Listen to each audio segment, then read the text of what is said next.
Hi guys! In this video ay pag-uusapan natin isang lending application na nagpapautang daw up to 15,000 pesos. And ayon sa kanila application guys is fast approval daw pag magpa-process tayo ng loan application or loan sa kanila. So before we go on sa mga hindi pa nag-subscribe dyan, mag-subscribe na, hit ang bell button para ma-update kayo sa upcoming videos and tutorials and mapabilang din kayo sa mga upcoming na pag-giveaways natin.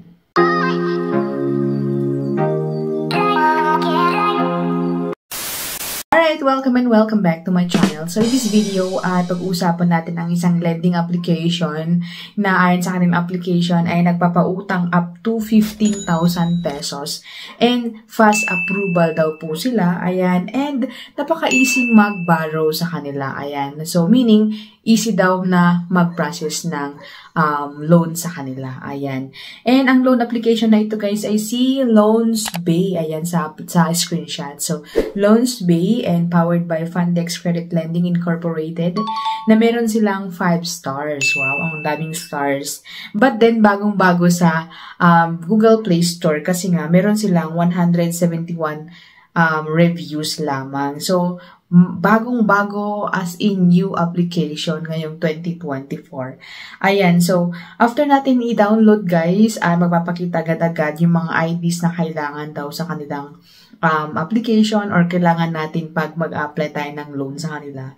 So meron dyan si National ID, SSS, Passport, Postal, UMID, Voters ID, Driver's License, and meron din yung GSIS, TIN, PRC, and yung PhilHealth natin. Ayan. So, we can withdraw sa mga iba't ibang channel like GCash, CoinPH, PayMaya, GrabPay, StarPay, mWheelier, RD Pawn Shop, and Bank. So, meron dyan yung mga charges dyan, guys, sa screenshot. Kung makikita nyo, guys. GCash is 25 pesos. CoinPH, 25 pesos. Ayan. So, no further ado, guys, ay mag-start na tayo. So, after natin i-download nga, guys, is magre-require sila ng phone number. Ayan. So, mag-send tayo or mag-enter tayo ng active phone number kasi mag-send sila ng OTP as usual. Ayan. And after which, guys, is ito na ang kanilang first na ibibigay daw. Ayan. Sa as in na pag first timer. Ayan. So, maximum loan amount is 10,000 pesos. Ayan. And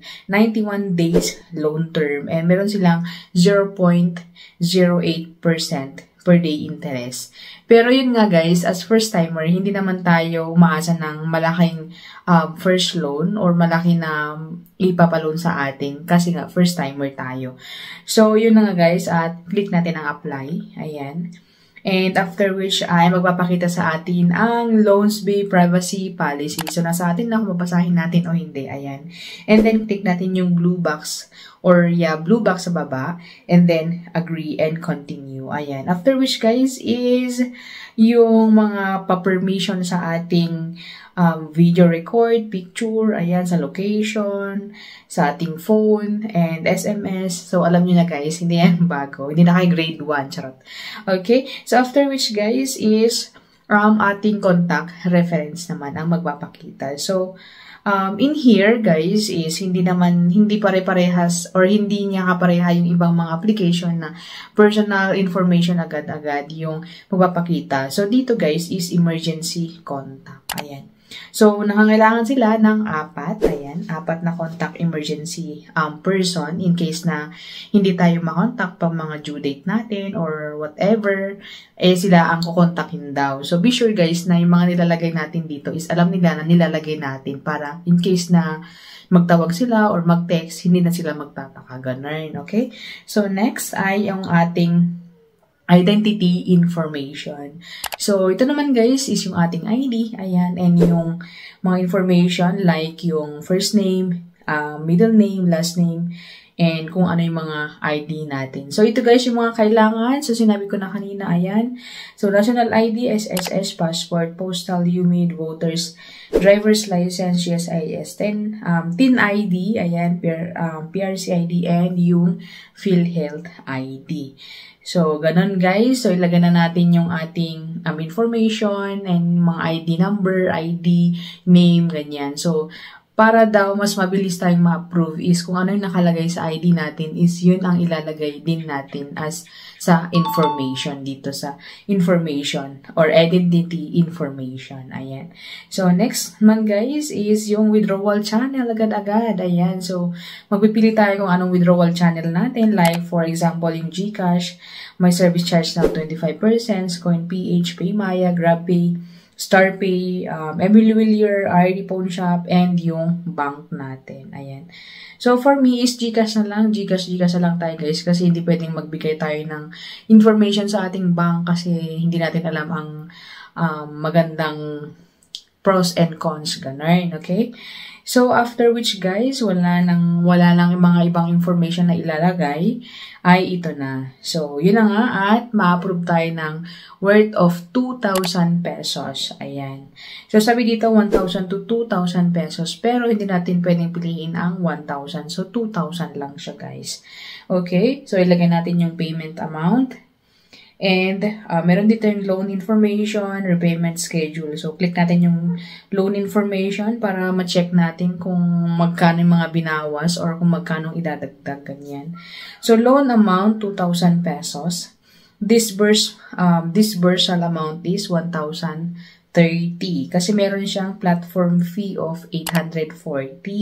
And yung payment channel fee and yun na nga guys, at makikita nyo sa screenshot na apakalaki po yung bawas sa disbursal amount. So, mahigit ng half sa amount na ipapaloan sa atin. Ayan. Oh, no. So, makikita nyo sa screenshot guys, yung disbursal amount is 1,030. So, halos half po yung ibabawas sa atin.